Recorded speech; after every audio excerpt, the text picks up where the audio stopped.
ఇంకోటి ఒక మంచి ఫైనల్గా మీకు నచ్చిన చరణం, ఒక మంచి పాట, లేకపోతే ఏదైనా మా రామరాజ్యం టీవీ ప్రేక్షకులకు కానీ, రామ భక్తులకు కానీ, హైందవ భక్తులకు కానీ.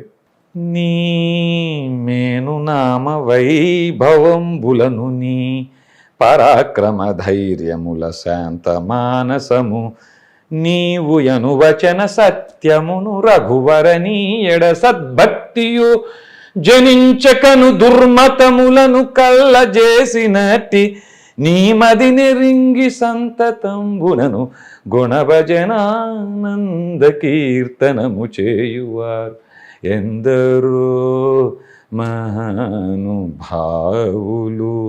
ఓ రామచంద్రమూర్తి, నువ్వు లేవు, నువ్వు రావు, నువ్వు ఉన్నావన్నదే అబద్ధం అని ఏ మతాలైతే చెబుతున్నాయో, దుర్మతాలు చెబుతున్నాయో వాటన్నిటినీ అబద్ధం చేసి దుర్మతములను కళ్ళజేసి పరాక్రమ ధైర్యముల శాంత మానసము చే తిరిగి వచ్చేటువంటి నీ గుణభజనానంద కీర్తనము చేయువారు మహానుభావులయ్యా అని మా పెద్ద ఆయన చెప్పాడు, నా ముసలాయన ముష్టాయన చెప్పాడండి ఆయన.